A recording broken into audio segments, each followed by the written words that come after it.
ரொம்ப நாளாக தமிழ்நாட்டில் இருக்கிற வில்லேஜஸ் எல்லாத்தையும் ரொம்ப க்ளோஸாக வாட்ச் பண்ணிக்கிட்டு இருக்கேன். அங்கே இப்போ இருக்கிற நிலவரம் என்னன்னு விசாரித்தேன். அந்த ஹோல் எனக்கு தெரிய வந்தது என்னன்னா, ஒவ்வொரு ஊரில் ஒவ்வொரு விதமாக பிரச்சனை இருக்கு. ஒரு ஊருக்கு பள்ளி வேணும், ஒரு ஊருக்கு லைப்ரரி, இன்னொரு ஊருக்கு ரோட், ஒரு ஊரில் என்னன்னா மேடம் ஸ்பீக்கர் வாழ்ற நாள் வரைக்கும் வாழ்ந்து போனதுக்கப்புறம் நிம்மதியாக கிரிமேட் பண்ணுறதுக்கு ஒரு சுடுகாட்டை கேட்டிருக்காங்க.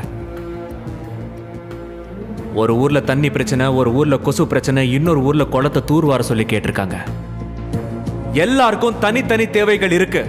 அது எல்லாத்தையும் இங்க காமன் அட்ரஸ் பண்ண முடியாது மேடம் ஸ்பீக்கர். அதே மாதிரி 12,500 கிராமங்களை பத்தி இங்க உட்கார்ந்து தனித்தனியா பேசுறதும் கஷ்டம்தான். அரசியல் அறிஞர்களும் மேதாவிகளோடையும் டிஸ்கஸ் பண்ணி ஒரு சிம்பிள் சொல்யூஷனுக்கு வந்திருக்கேன்.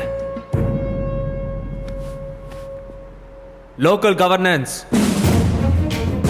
கிராம சுயாட்சி. தமிழ்நாட்டின் பட்ஜெட் சுமார் 2 லட்சம் கோடியை ஒதுக்கியிருக்காங்க. 12,500 கிராமங்களுக்கும் ஒவ்வொரு வருஷமும் 5 கோடியை கொடுத்துட்டா எந்த பிரச்சனை வந்தாலும் அந்த ஊர்க்காரங்களே அதை பார்த்துப்பாங்க. யாரையும் எதிர்பார்க்க வேண்டிய அவசியம் இல்லை.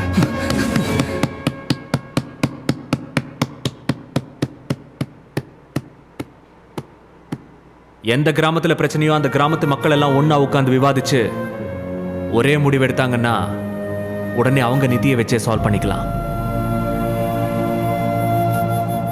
முதலமைச்சர் அவர்களே, அவங்க பணத்தை அவங்க கிட்டே கொடுத்துட்டா நாம எல்லாரும் எப்படி பழைக்கிறது? சோத்துக்கு சுண்டல் தான் விற்கணும். எலெக்ஷனுக்கு வேற பணத்தை கொடுத்துக்கிறோம், இப்ப வேற பணத்தை கொடுன்றீங்க. இந்த ஸ்கீம் எனக்கு பிடிக்கல சார். தம்பி தாசரதி, கொஞ்ச நேரம் கேமராவை ஆஃப் பண்ணு. வயிற்றுச்சல்ல வாயில இருந்து பச்சை பச்சையா வந்துடும் சார். ஏதாவது பிரச்சனைனா அவங்க தான் நம்ம கிட்ட வந்து கத்தணும். ஏன்னா அவங்க மக்கள், நாம அரசியல்வாதிங்க. அதை முதல்ல நீங்க புரிஞ்சுங்க. இங்க இருந்து அந்த கிராமங்கள் ரொம்ப தூரம் இருக்கு சார். அவங்க எவ்வளோ கத்தினாலும் நம்ம காதுக்கு கேட்காது, நம்ம கண்ணுக்கு தெரியாது. சார், இது அநியாயம் சார். ஒரு கிராமத்துக்கு 5 கோடி கொடுத்தா எப்படி சார் அரசாங்கத்தை நடத்துறது? 12,500 கிராமங்களுக்கு ஆளுக்கு 5 கோடி கொடுத்தா 6,25,000 கோடி ஆகுது. வில்லேஜஸ் எல்லாம் கவர் ஆயிடும். மீதி இருக்கிற பாதி பட்ஜெட்ல ரொம்ப நல்லா ஸ்டேட்டை ரன் பண்ண முடியும். ஐயா, சட்டத்தையும் அரசியல் அமைப்பையும் மாத்திரலாங்கிறீங்களா? இப்ப வரைக்கும் அதை யாரும் செஞ்சது கிடையாது. அவங்க எல்லாம் என்ன பைத்தியக்காரங்க? நாம எல்லாரும் இங்கேயே உட்கார்ந்துதால தான் அந்த யோசனை யாருக்கும் வரல சார். 70 வருஷமா அந்த கிராமங்களும் அப்படியே இருக்கு, அவங்க வாழ்க்கையும் அப்படியே இருக்கு. இவங்க வந்தா செய்வாங்க, அவங்க வந்தா செய்வாங்கன்னு ஓட்ட போட்டு எதிர்பார்க்கறது தான் மிச்சம். அவங்க நிலைமை மாறவே இல்லை. அப்படின்னா ஒவ்வொரு கிராமத்துக்கும் 5 கோடியை கொடுத்துட்டு நீங்களே எல்லாத்தையும் பாத்துக்கங்க, ஆனா என்ன ஆளை விட்டுங்கடா சாமின்னு சொல்ற மாதிரி இருக்கு சார் நீங்க பேசுறது. என்ன தலைவர் சார் நீங்க? தலைவனே இல்லாம ஒரு நல்லாட்சி அமைக்கிறது தான் ஒரு நல்ல தலைவனுக்கு அழகுங்கிறது ஒரு மகானோட வாக்கு. I strongly believe that and I'm trying to make it happen. அவை தலைவரே, இது 100க்கு 100% முட்டாள்தனமான விஷயம்.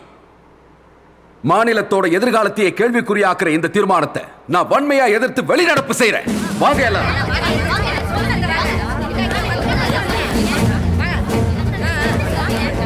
முந்திச்சு வாங்க.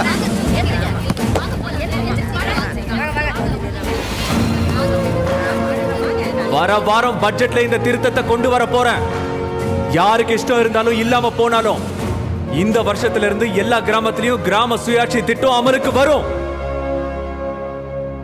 தமிழ்நாட்டின் அரசியல் வரலாற்றில் மேலும் ஒரு திருப்பம். அனைத்து கிராமத்திற்கும் கிராம தன்னாட்சி திட்டத்தின் கீழ் ஒவ்வொரு வருடமும் 5 கோடி ரூபாய் நிதி வழங்கப்படும் என்று முதலமைச்சர் பரத் புதிய சட்டத்தை அமல்படுத்தியுள்ளார். இப்ப நம்ம கிராமத்துக்கு கொடுத்திருக்கிற 5 கோடி ரூபாயை நாம எதுக்கெல்லாம் பயன்படுத்திக்க போறோங்கிறத பத்தி நாமளே முடிவு பண்ணிக்கலாம். நாளைக்கு நாம எல்லாருமா சேர்ந்து கோவில்ல உட்கார்ந்து முதல்ல என்னென்ன தேவைகள் இருக்குன்னு பேசி முடிச்சுட்டா உடனே வேலையை ஆரம்பிக்கலாம். 5 கோடி ரூபாய் சான்சனா இருக்கு. நம்ம கிராமத்துக்கு என்னென்ன பிரச்சனை இருக்குன்னு பேசி முடிவு எடுத்திருக்கோம். முதல்ல வறண்டு கிடக்கிற நம்ம குளத்தை தூர்வாரணும். ரெண்டாவதா நம்ம ஸ்கூலுக்கு பக்கத்துல 10 கம்ப்யூட்டர் வாங்கி இன்டர்நெட் சென்டர் ஆரம்பிக்க போறோம். கம்ப்யூட்டர்ல எதுக்கு இஷ்டம்யா, நாங்க எல்லாரும் கூடி பேசி முடிவு எடுத்திருக்கோம். நீ டீயை சாப்பிட்டு கிளம்பு.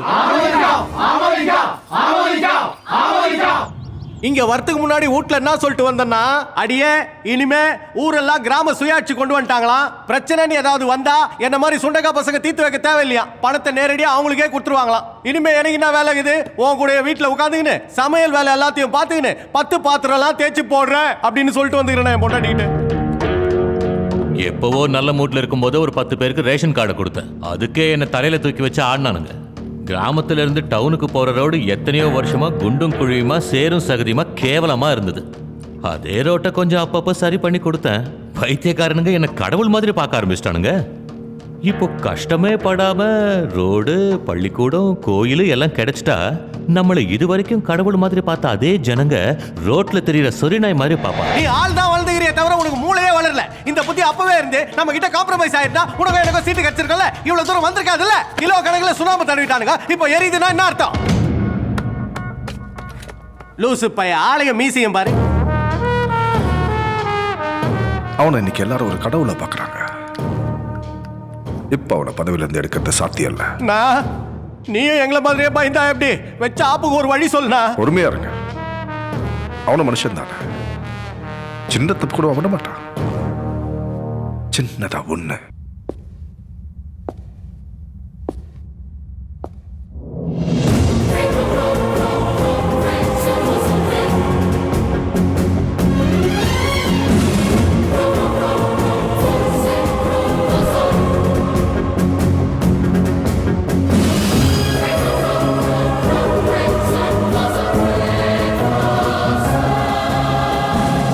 வேற ஒரு நியூஸ்க்காக காத்துக்கிட்டு இருந்தீங்கன்னு தெரியும். ஒரு 100 பேர் அனுப்பியிருப்பீங்களா? ஆனா எனக்காக உயிரை கொடுக்க பல லட்சம் பேர் இருக்காங்க. உங்க ஆளுங்கள ஒருத்தன் கூட உயிரோட இருக்க மாட்டான்.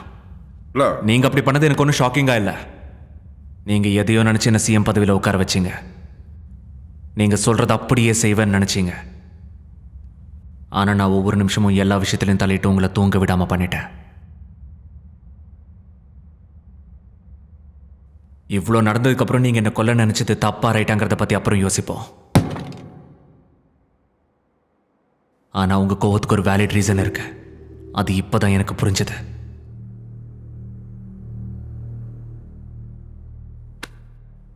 நாற்பது வருஷம் நட்பு. ராகவராஜும் வரதராஜும் 2 பேரில் ஒருத்தர்னு நினச்சிட்டு இருக்காங்க. தப்பு. அவங்க 2 பேரும் வேற வேற.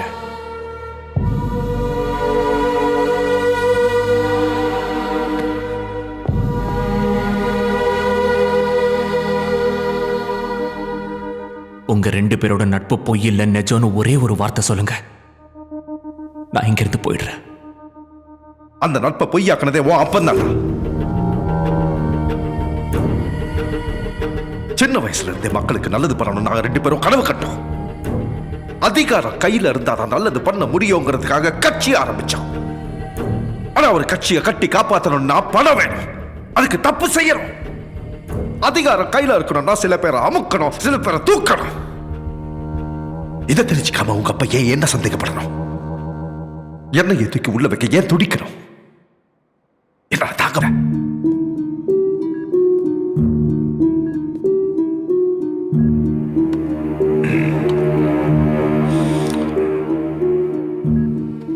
நாற்பது நாளா உன்னை பார்க்கணும்னு துடிச்சுக்கிட்டு இருந்தேன். முடியாதுன்னு சொல்லிட்டியாம. 40 வருஷம் நட்புடா. திடீர்னு பார்க்க முடியாதுன்னு சொல்றது தப்புன்னு தெரியல. எவனோ ஊர் பேர் தெரியாதவன் என்னை பத்தி உன்கிட்ட வந்து ஏதோ சொல்லிட்டு போயிருக்கான். நானும் தெரிஞ்சு தெரியாத மாதிரியே உன் கூட இருந்தேன். அதுக்கு என் மேல கேச போட்டு நீ என்னையே உள்ள தரணும்னு பாக்குறியா? அதெல்லாம் உண்மைதான். நான் அப்படிப்பட்டவன் தான். இருந்தாலும் அவன் உயிர் நண்பன்டா. தப்பு பண்ண உன் நண்பனா இருந்தாலும் மன்னிக்க மாட்டியா? அப்படின்ற அரசியல். அதிகாரம் மட்டும்தான்டா உன் கையில. ஆனா உன் வாழ்க்கையை நான் சொல்ற வார்த்தையிலையும் என் கண்ண செய்விலையும் தான் உனக்கு தெரியாது. எத்தனையோ தடவை இதெல்லாம் உனக்கு எடுத்து சொல்லி புரிய வைக்க முயற்சி பண்ண. ஆனா நீ நான் சொல்றதை கேட்கிற மாதிரி தெரியல. அதுக்கு தான் இதெல்லாம்.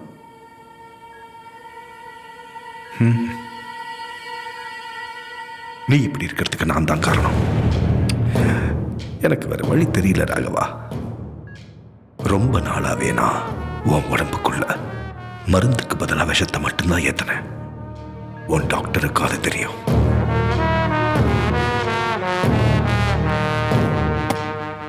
உன் கால் விடுற மாதிரி, அடுத்து உன் கை விடுற மாதிரி, அதுக்கப்புறம் பேச்சு போற மாதிரி மருந்து, இன்ஜெக்ஷன் இதெல்லாம் கொடுக்க வச்சேன். இன்னைக்கு கொஞ்சம் ஹெவி டோஸ் கொடுத்து உன் கதையை மொத்தமா முடிக்க போறேன்.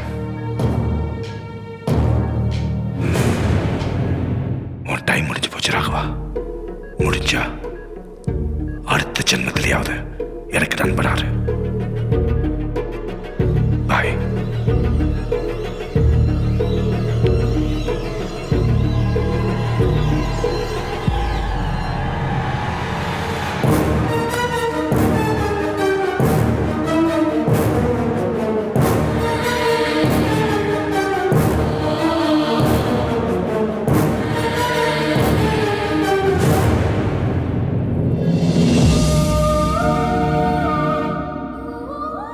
எனக்கு நண்பனானதுக்கு அப்புறம் தான் ஜனங்களுக்கு தலைவன், உனக்கு அப்பன்.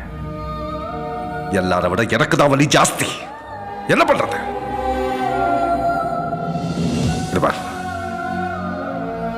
உன் வயசுக்கு மீறி நிறைய செஞ்சுட்ட. நீ புத்திசாலி. எது தப்பு எது சரின்னு புரிஞ்சுக்கிட்டு முடிவெடுப்ப நினைக்கிறேன்.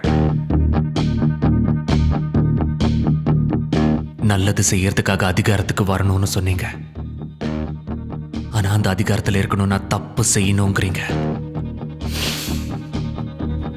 இது என்ன நியாயம்? இது உங்களோட வளர்ச்சின்னு நினைச்சிட்டு இருக்கீங்க. இதான் உங்க சரிவுன்னு புரியலையா? ஒரு தப்புல இருந்து தப்பிக்கிறதுக்கு இன்னொரு தப்பு, அந்த தப்புக்காக இன்னொன்னு கடைசியில என்ன கொல்லி வைக்க விடாம அவசரமா எல்லாத்தையும் நீங்களே செஞ்சிட்டீங்க. மன்னிக்க முடியாத அளவுக்கு தப்பு பண்ணிட்டீங்க. எல்லா ஆதாரத்தோட உங்களுக்காக வெளியில காத்துக்கிட்டு பரத், அப்பா இல்லாத உனக்கு அப்ப ஸ்தானத்துல இருந்தவனா ஜனங்க முன்னாடி என்ன தயவு செஞ்சு கெட்டவனை காட்டிடாத. மறுபடியும் உன்னை முதலமைச்சர் ஆக்கிடுறேன். அரசியல் இருந்து நான் ஒட்டுமொத்தமா ஒதுங்கிடுறேன். என்ன விட்டு என்னையும் உங்களை மாதிரி ஆக சொல்றீங்க. இன்னும் கூட நீங்க என்ன புரிஞ்சுக்கவே இல்லைல்ல? நான் அந்த பதவியில உட்கார்ந்ததும் எனக்கு ஞாபகம் வர்றது சத்தியமும் பொறுப்புடைமையும் மட்டும்தான். உங்களை பத்தின உண்மை இந்த உலகத்துக்கு தெரியணும். இந்த மாதிரி ஒரு வாழ்க்கையை வாழ்ந்துக்கிட்டு இன்னொரு முகத்தை மக்களுக்கு காட்டுறது கஷ்டம்னு எனக்கு தெரியும். உங்க அனுபவத்தில் என்ன பண்ணணுமோ உங்களுக்கே நல்லா தெரியும். தப்பு பண்ண நினைக்கிறவன் உங்க முடிவை பார்த்து பயப்படணும்.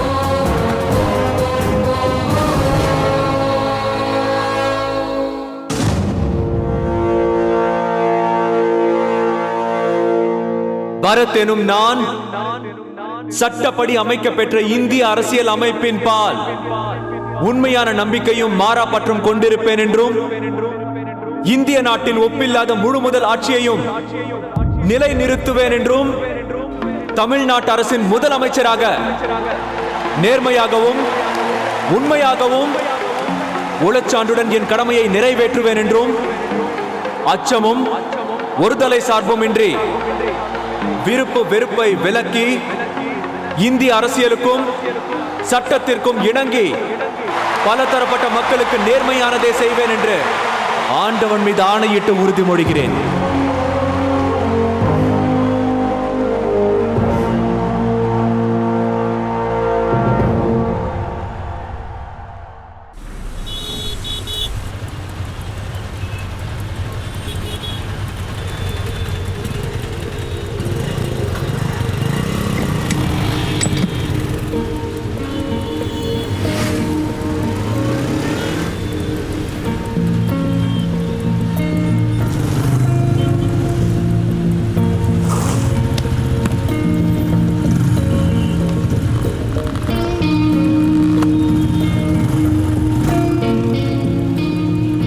சரி, கொஞ்ச நேரத்துல வேலை முடிஞ்சிடும். ஷாப்பிங் பண்ணிட்டு நான் வந்து ஜாயின் பண்ணிக்கிறேன். எதுக்கு தொலைய போறேன்?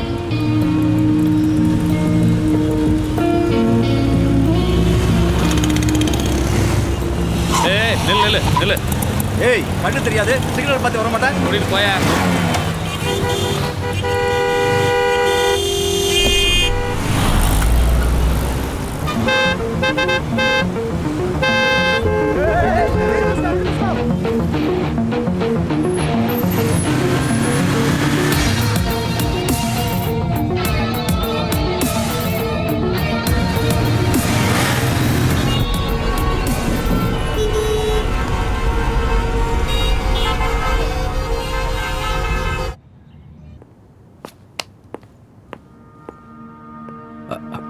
ஹலோ சார், பாஸ்கர் உங்கள் PA, personal secretary sir. Oh hi. Hello sir.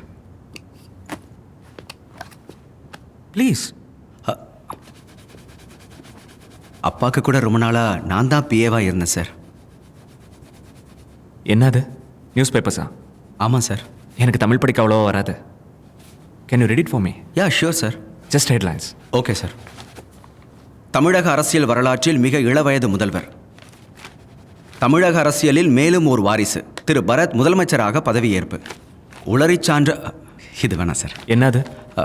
அது ஒரு சின்ன பத்திரிக்கை சார். அவனுங்க கண்டதை எழுதுவானுங்க. Read it.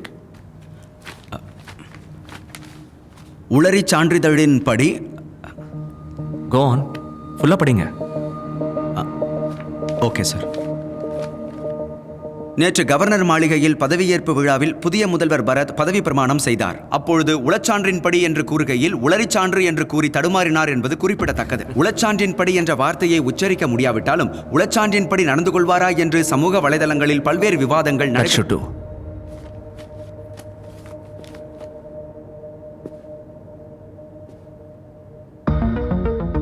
அந்த வார்த்தை என்ன Bhaskar? உளச்சான்றின்படி.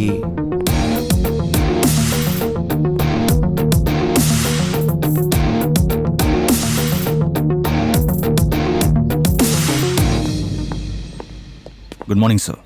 I'm Mukhtar, your Chief Security Officer. Hello, Mukhtar. Sir, please, sir.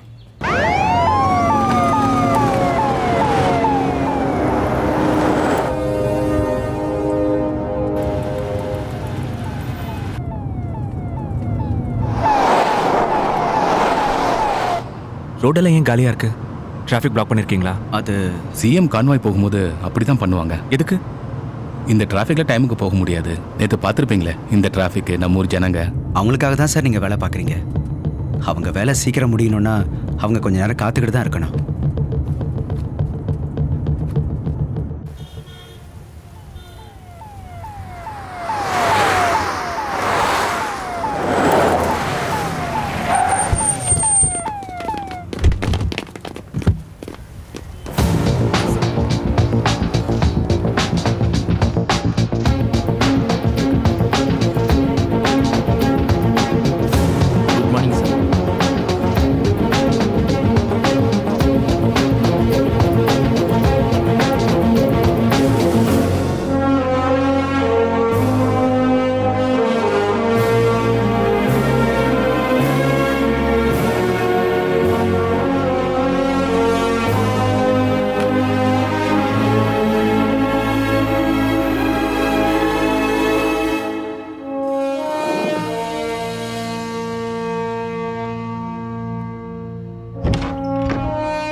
Morning, sir.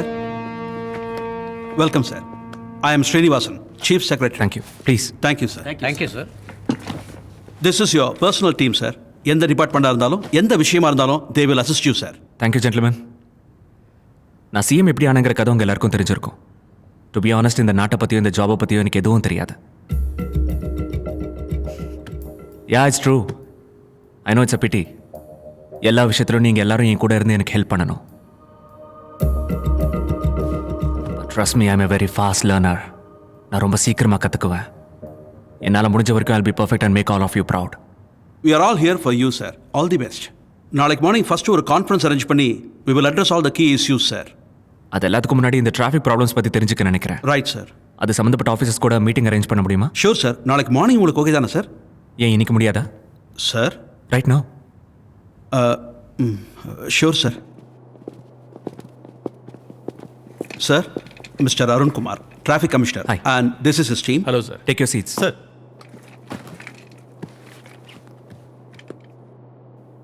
இங்கே இருக்கிற டிராஃபிக் கண்டிஷன்ஸை பற்றி என்னை விட உங்களுக்கு தான் பெட்டராக தெரியும். Terrible. Can I say disasters? Yes sir. Why? Population ரொம்ப ஜாஸ்தி சார். ஜனங்களை கண்ட்ரோல் பண்ணுறது கஷ்டம். It's very tough. அவ்வளோ பெரிய பாப்புலேஷன் இருக்கிறதால தானே we need more planning and discipline. I'm sorry to say this. காட்டில் மிருகங்களை இன்னும் ஆர்கனைஸ்டாக சுற்றிக்கிட்டு இருக்கு. ஃபுட்பாத்தில் ஜனங்க பைக் ஓட்டிட்டு போகிறத பார்த்தேன். we are trying our best sir. Are you? Yes sir. How? நிறைய பேட்ரோல்ஸ் கொண்டு வரோம், ஒன்வேஸ் பண்ணுறோம், டிராஃபிக் சிக்னல்ஸும் அதிகரிக்கிறோம், மக்களுக்கு விழிப்புணர்வு ஏற்படுத்த நிறைய விளம்பரங்களும் பண்ணிட்டு இருக்கோம். What about fines? Sir fines charges என்னன்னு கேட்குறேன். டிரைவிங் லைசன்ஸ் இல்லாமல் வண்டி ஓட்டினா 500 rupees sir for 2, 3 and 4 wheelers. 10,000 ஆக்குங்க. Sir 10,000. Signal jumping 1000 sir. 20,000 ஆக்குங்க. Driving பண்ணும்போது மொபைலில் பேசினா 1000 சார். 25 ஓகேவா? யா 25. ரேஷ் and negligent violation 1000 sir. 30,000. New ரேஷியோக்கு மாற்றி ஈவினிங் எனக்கு லிஸ்ட் அனுப்புனீங்கன்னா வில் இஷ்யூ என்னது? ஜியோ சார். யா ஜியோ இஷ்யூ பண்ணிடலாம் சார்.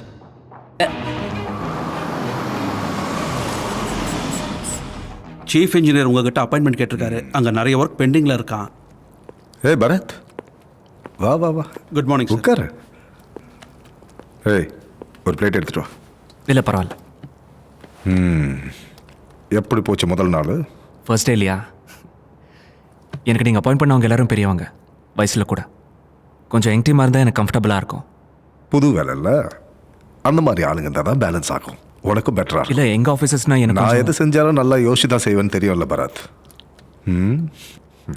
கொஞ்ச நாள் எல்லாம் பழகிடும். அப்புறம் அந்த டிராஃபிக் ஃபைன்ஸ் பற்றி கேள்விப்பட்டேன். என்கிட்ட ஒரு வார்த்தை சொல்லணும்னு தோணலையா? கரெக்டுன்னு பட்டுச்சு. குட். இங்கே பாருங்க சார், வெளியில் ஜனங்களுடைய ரியாக்ஷன் என்னன்னு அப்பப்போ சொல்லுங்க. Sure sir. அப்படியே சார் ஹோம் மினிஸ்டர் வந்து என்ன பார்க்க சொல்லுங்க. Okay sir. பரத், இனிமேல் டெசிஷன் எடுக்கிறதுக்கு முன்னாடி ஒரு தடவை என்கிட்டயோ டிஸ்கஸ் பண்ணால் நல்லாயிருக்கும்.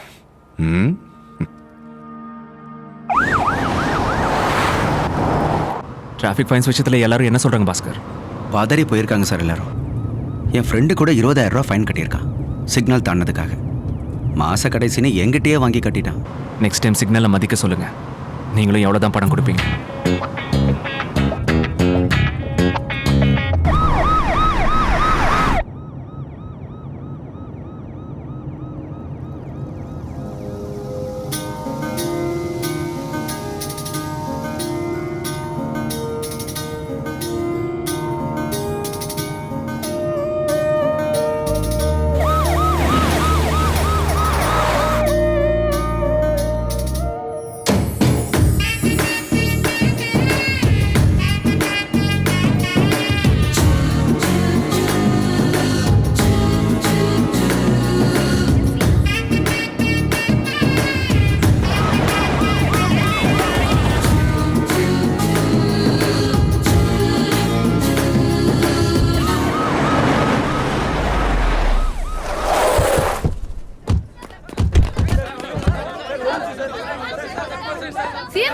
நீங்க போட்டிருக்கிற டிராஃபிக் ஃபைன்ஸ் பத்தி ஜனங்கள்லாம் என்ன பேசிக்கிறாங்கன்னு உங்களுக்கு தெரியுமா சார்? சார் எதுக்காக இவ்வளவு கடுமையான தண்டனை கொண்டு வந்தீங்கன்னு சொல்லுங்க சார். இது ஜனநாயகமா இல்ல சர்வாதிகாரமானே தெரியல. உங்க இஷ்டத்துக்கு நீங்களே முடிவு எடுக்கிறீங்க. உளறி சான்றுன்னு எழுதின பத்திரிக்கைக்காரன் சார். அவனை விடுங்க சார். நீங்க வாங்க போலாம்.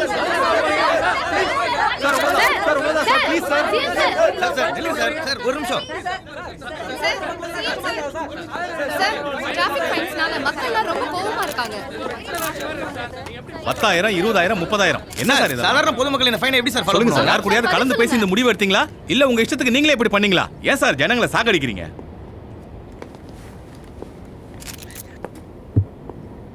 உளச்சான்றின் படி